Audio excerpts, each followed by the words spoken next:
So I guess I'm almost at the point of installing this piece again. I've cut these down because they were about 3 or 4 inches too long to actually fit between here and the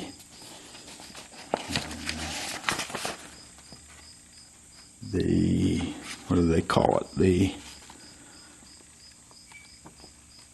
driver's side louver adapter. So I actually shortened these by half. This one ended up being about 6 inches. This one ended up being about 5. And even compressed all the way, it looks like it's just barely going to fit in here. I'll be able to compress it enough on this end. I'm probably going to do first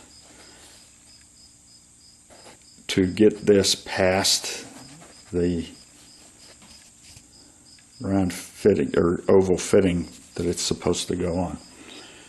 So far underneath here I have connected this fitting and this fitting. What I didn't cut this one yet because it says 20 inches, but based on my experience here, I'm not confident in that measurement, and it's unclear where this goes. I would suspect it's probably behind the dash panel, although right behind the dash panel is the, and I'm talking the metal gauge cluster, right behind that is the defrost vent. So I don't know why this needs to have this piece in here that's narrower, other than to give you the joy of making 2 more connections. It would seem like you can just run that. Because here's another thing. If you look at this drawing, it looks like this pipe is routed behind that bracket, the one they call the front bracket. But there's like this much room back there. It won't fit this. I thought maybe that's where that went, but that won't fit behind there. There's not enough clearance.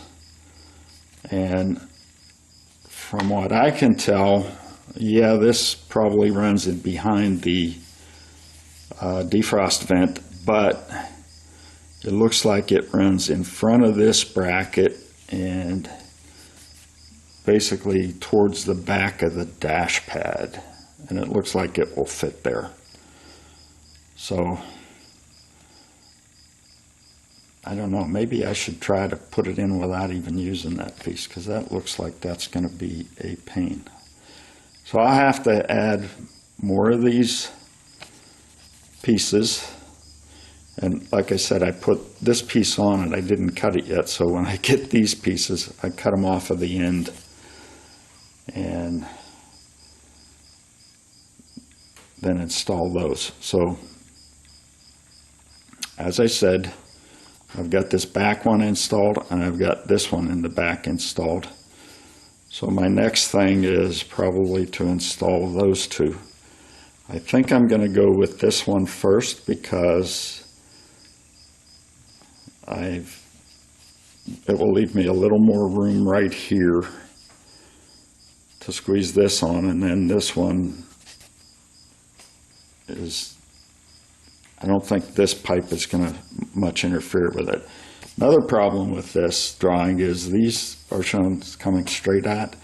They actually have to do a turn and come out this way so that they can fit to the back of the vents that are in the center of the gauge cluster. So I don't know how I'm going to do this. That's probably going to be a frustrating experience. So I'm going to do it and then tell you what I did, because I think your time's valuable. And these videos tend to be long. So one other thing I did over here at the dash on the driver's side is I made sure that I had access to this thing, which is the override for the vacuum lines for the headlights, so that you can raise them by pulling that switch without turning the lights on. Why you need to do that, I don't know, but that's what it's there for. You know, if you're going to do maintenance on them, well, I guess you need it to do maintenance on them. To change a headlight bulb, you don't want it to be on. So that answers that. So I made sure that sticks out. I made sure that the two wiring connectors that you see there, those go on the steering column. I made sure those were okay. And there was one more. There's the courtesy light, which the bulb broke when I took it out, so I don't have a bulb in it, but it goes into that bracket on the left-hand side of the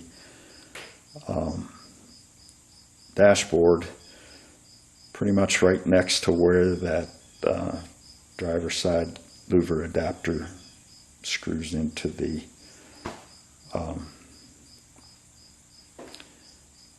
dashboard to support it.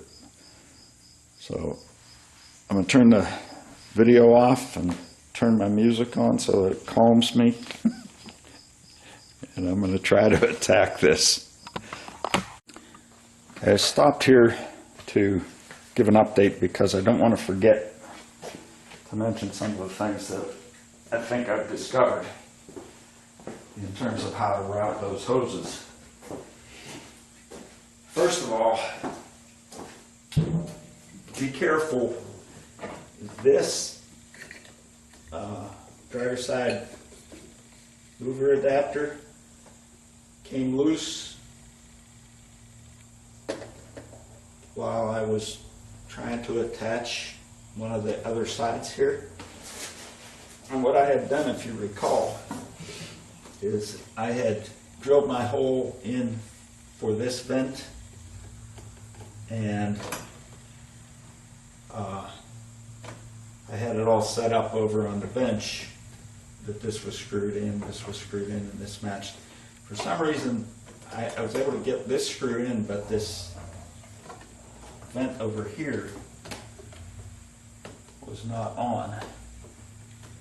I'm not sure, it's still not on. Maybe I'm feeling something different though.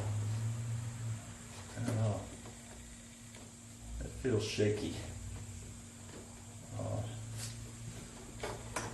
But I don't see how I can get it any better. I think it's sealed with the rubber or the foam sealant, but I really don't think that's on 100% correctly. And I already took it off once. Where am I? Maybe I'm feeling something different. I don't know. It actually feels. Get two fingers up there.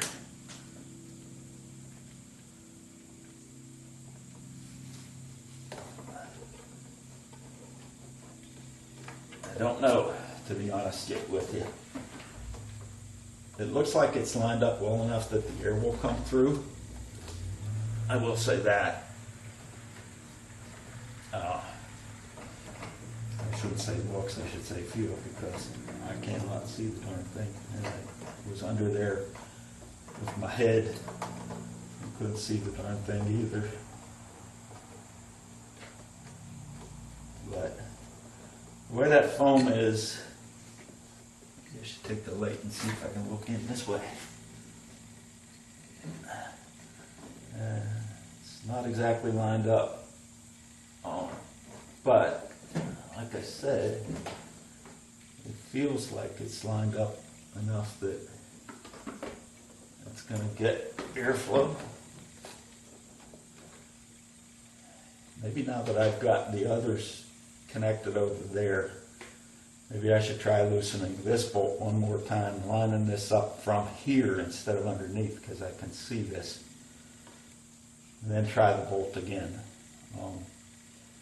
But it was a little easier. It was pretty easy to do this. It was an awkward position to get the screwdriver in there, but I got it. The